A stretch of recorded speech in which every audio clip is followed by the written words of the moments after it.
My name is Ciaran Gribbin. I'm an Irishman. I've been a musician all of my life. I've had the blessing and the pleasure to be able to spend my life singing, creating songs, touring, paying my bills, doing whatever it was with regards to music. And it's been a blessing. From a very, very young age, at 6 years of age, I said to my mum, I'm going to be a rock star. And she said, good luck with that. But it's true. I ended up being a rock star. At 11 years of age, I bought my first guitar with my own money. I went and done what any good Irishman would do, and that's potato gathering. This is true. So I went for 3 weeks. I schemed school for 3 weeks and raised enough money with gathering spuds in boxes to buy my first electric guitar. And I used to sit in my bedroom and learn INXS songs when I was 11 and 12, and AC/DC songs and rock and roll songs, Sweet Home Alabama, Sweet Child of Mine by Guns N' Roses, all of these classic riffs, like, and of course stuff like, and then when I was feeling mellow and chilled out, I would do stuff like,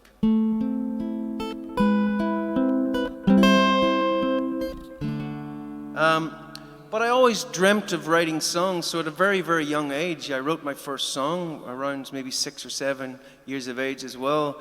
I didn't want to learn guitar. I wanted to stand on stage from a young age and sing my own songs. And at 15, 16 years of age, I, with my best friend, formed my first rock band, and we got on stage in the bars and pubs of Belfast. And Belfast was pretty a rough place at that time. It was full of bombs and bloodshed. It was a civil war going on. And it was a pretty crazy time, but music was the one true thing that was lifting my spirit, lifting my soul, lifting my mind, my mood out of the darkness.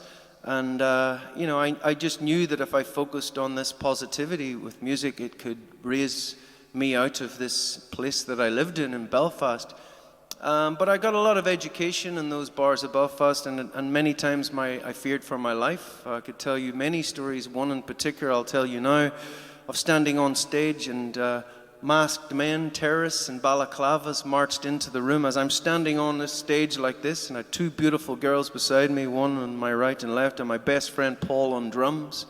And they marched into the room, 15 men with balaclavas, black Kalashnikovs, Uzis, grenades, and I literally thought I was going to die. I was about 17 years of age at the time.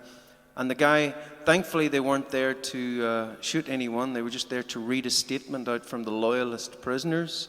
And the room wasn't filled with normal people, the room was filled with the godfathers of the local loyalist scene. So here I am at 17 years of age.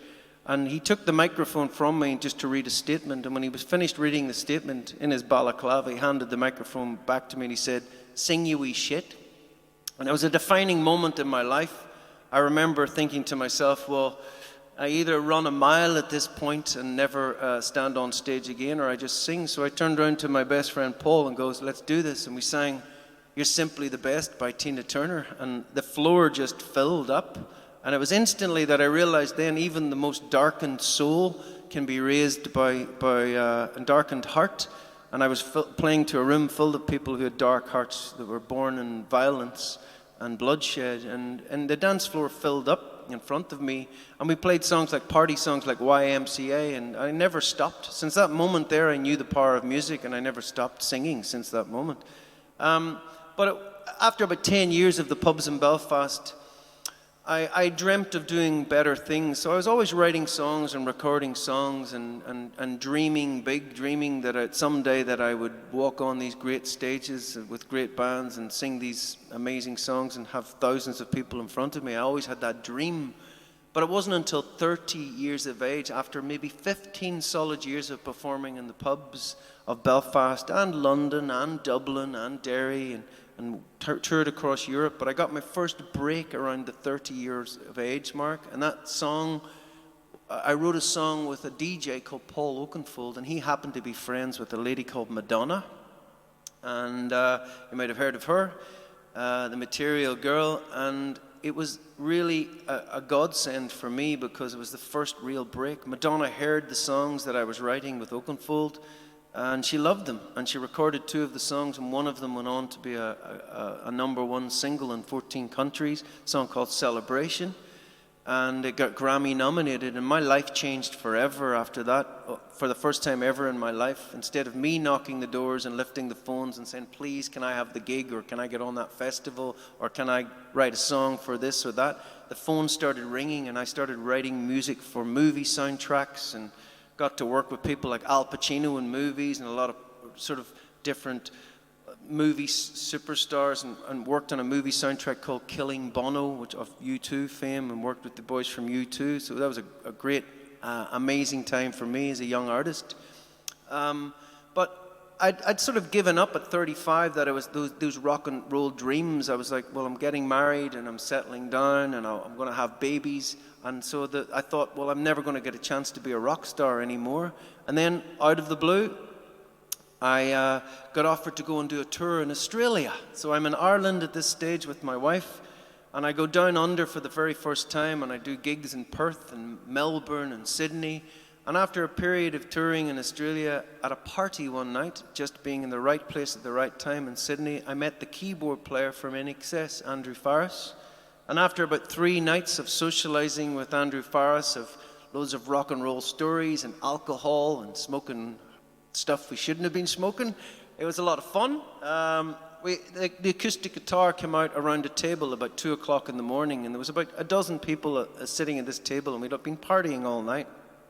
And Andrew said to me, why don't you play a song? And for 3 days, I'd been telling Andrew how great a fan I was of INXS. And he said, well, why don't you do a song from INXS? So he picked up the guitar and he started playing this.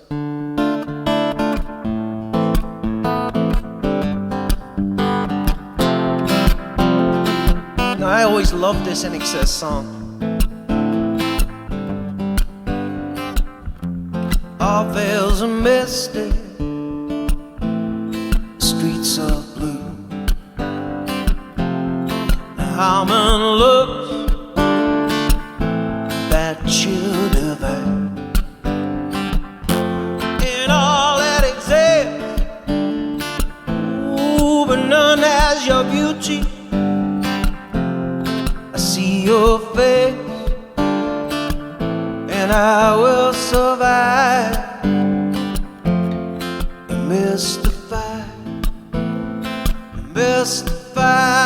me. Mystify me.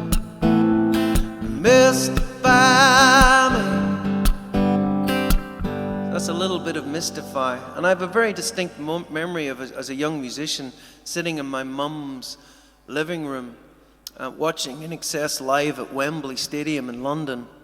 And here I am sitting at 35 years of age, 20 years later, with the guy that wrote these songs, Never Tear Us Apart and Mystify, and I'm telling him for 3 days how great he is. And I sang this song with him at 3 in the morning, and he looked, after I finished singing the song, he looked at me and he goes, I think you're going to play a role in the future of INXS. And I thought to myself, this guy's drunk. I'll never hear from this dude ever again. So off I went back to Ireland again, and I just got married, and we were expecting our first kid. My wife was 8 months pregnant at the time. And I thought, I'll never hear from this guy again. But out of the blue, the phone rang, and a month before my wife was due to give birth, Andrew Farris from INXS calls me up and goes, look, we've just got rid of our singer. I think I'd love you to come down to Australia, write some songs with me, and maybe try out an audition for INXS. And I said, mate, perfect, I'd love to, but my wife's just about to give birth to our first child. So she said, you just got to go. You got to take these opportunities. So I jumped on a plane to Australia, 36 hours journey from Ireland to Sydney, from door to door it takes. And I went down to Australia for 4 days. On the first day, I wrote a song with them. The second day, I wrote another one. The third day, I met INXS over a barbecue. And on the fourth day, before I went to the airport to fly out that night, I stood in the room with INXS for the first time, and I did an audition for the band. And after singing 2 or 3 songs with the band, tiny little room in a rehearsal space, they all sort of looked at each other and goes, the gig's yours if you want it. So back to Ireland I went after 4 days, said to my wife, after this baby is born, we're moving to Australia. So we did. The baby was born, and 2 months after James was born, our first kid, we jumped on a plane.